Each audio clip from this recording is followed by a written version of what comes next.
Good afternoon. How are you? Well, it's getting late in the day, and the day is getting shorter, and will get shorter still. But we've had daylight for part of the walk, and now I hope we'll have it for the rest. Thomas Jefferson assures me that our temperature is 77, feels like it, that the humidity is 37. I don't know if I feel that, and that the wind is at 7 miles an hour. There are lots of different stories going on. There's activity in Russia, both by Korea and by Zelensky. There's, of course, the Middle East mess. There are individual stories that are important. Some are just amusing, but others are significant. But the focus we've had is our republic and whether or not the democracy will survive the fact that we did nothing to deter or discourage Trump along the way except a bellyache.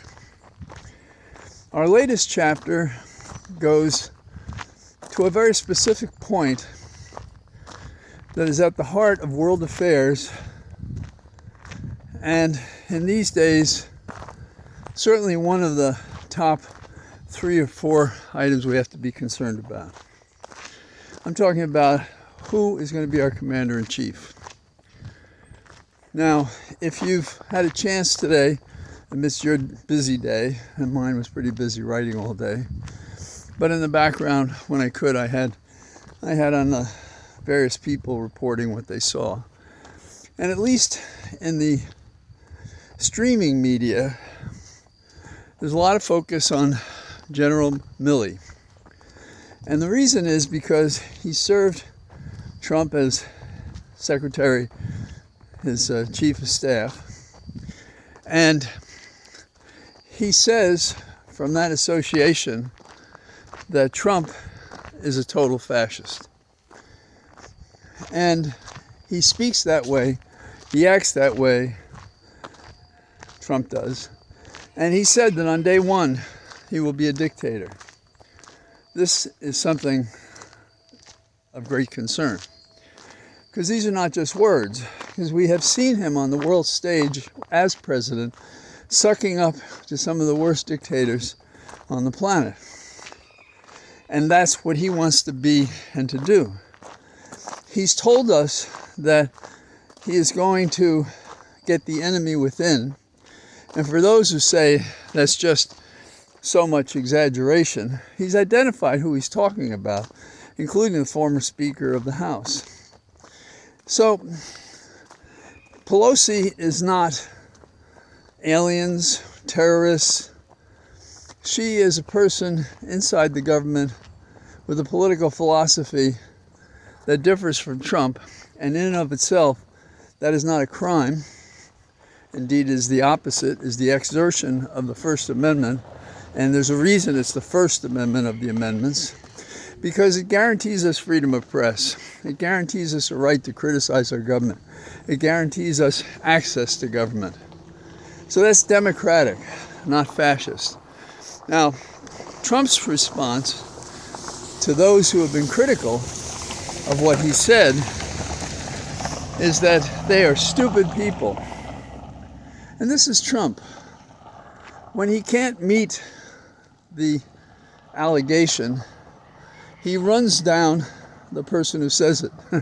He runs down the alligator. And he doesn't want the alligator taking pieces out of his arms or his legs. He has no soul to be damaged. He has no belief system that allows for the participation of others.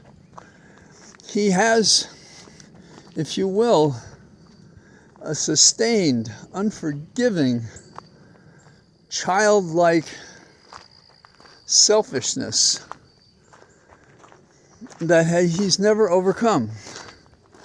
And so he doesn't care about people, and he only cares to get what he wants, and anything he does for others is transactional. That is, for what he may get from it.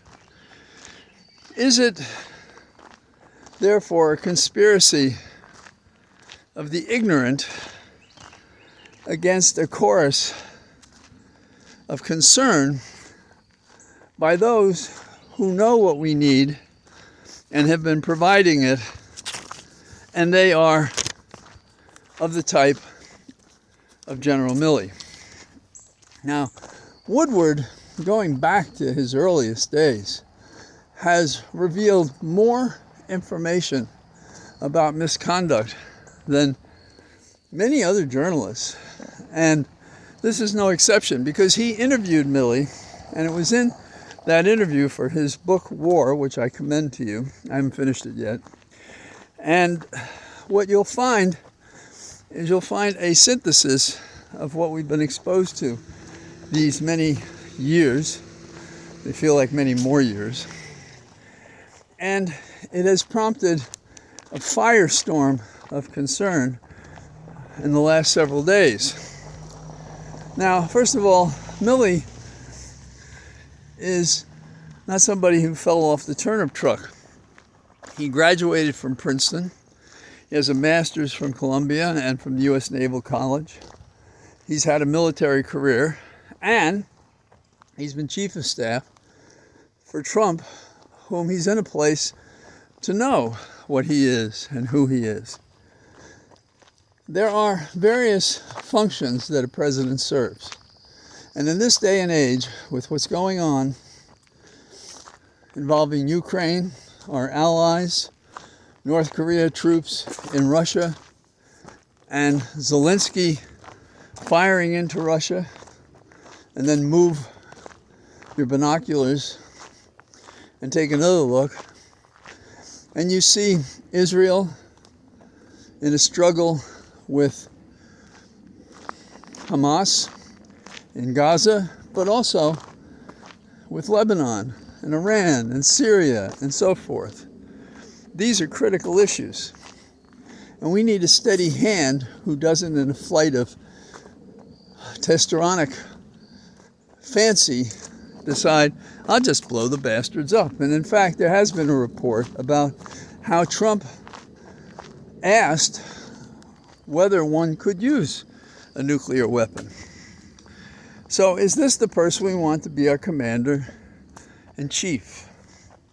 Do we want to contemplate, as was true when the first atomic bombs were dropped, that the radiation will cast the shadows of our final moment on a concrete wall? Because that's what it does. Or have years and years of disease, how we spend our young and older lives.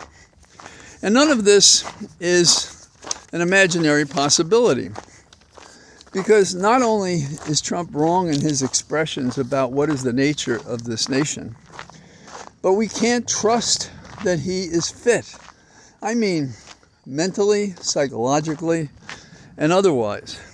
This is not ageism in the sense of because he's older we're concerned. It is because he has indications of those things that can compromise a person as they get older. So,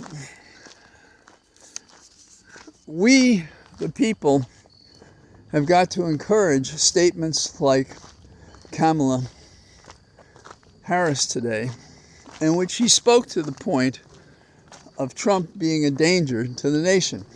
Will the nation hear it? This is a really scary thing. How can the nation be so evenly decided? How can we assure ourselves that this is just a phenomenon of bad polling, when polling often does tell us things? Is it the way it's done? And if this is true, if this is what is happening, is America already lost?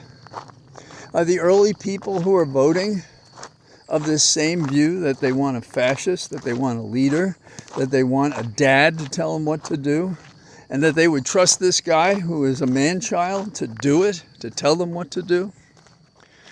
We hear across the nation how the Prime Minister in Great Britain, that 100 people from the Labour Party are coming over here to volunteer. Trump's very upset about that. Well, this is not like Russia, and there have been volunteers in past elections, and the Prime Minister says they're doing it on their own coin. And you could see why people around the world might be concerned about how he might, let's just say, mess this up. And when I say we, I'm talking about that group of people that do not belong to our tradition of a government in which we're equal before the laws, that we don't discriminate, that we care about each other, that we serve each other. Where did this child Trump go wrong? Did he never have the basic machinery to care for others? Did something happen to him? And do we give a damn how he got this way? It's enough that he is this way, and let's give him his comeuppance for what he's done wrong.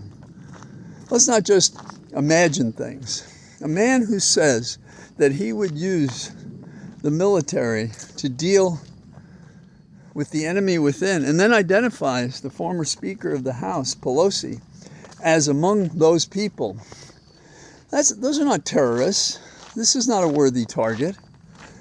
This is not appropriate. I do think we've gotten ourselves off the path of being a world leader, not only in the liberties that we espouse, that are in danger right now, but also in how we think of war. And that we think of war as something that is the last resort. And that non-combatants, women and children, war crimes are not part of those wars. And when you have a man like Trump who has asked people whether or not, why wouldn't, and in what circumstances one would use a nuclear weapon, we're on notice. That he's even thinking about it has got to be scary. So, and then when he has people like Musk come out and offer $1 million to buy an election, basically, we are faced with a clear and present danger. And somebody must have acted while A.G. Garland was asleep, because they notified Musk, the Department of Justice did, that what he was doing could be violating federal law.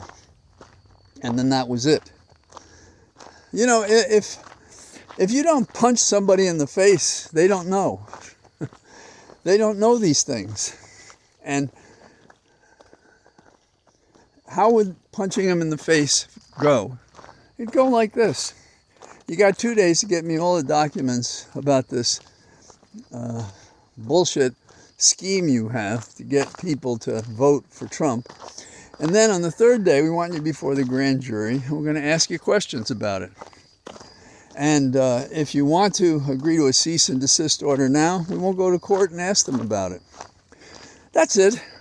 That's what you do. But time and again, the tools that are available in our democracy are not applied to guys like this guy, Trump, or his crazy followers, including Rudy Giuliani, who's now plotting to keep the World Series rings in his son's hands, you know, struggling for this minimum amount of dignity and treasure. This has to end. This can't go on this way. So, we do what we're doing. We encourage those who should be doing more to do as much as we can get them to do. And on November the 5th, we find out who the nation is, and we fight like mad to preserve the election we're winning. And in the meantime, I say good evening to you from my cathedral of trees. All the best. Bye-bye.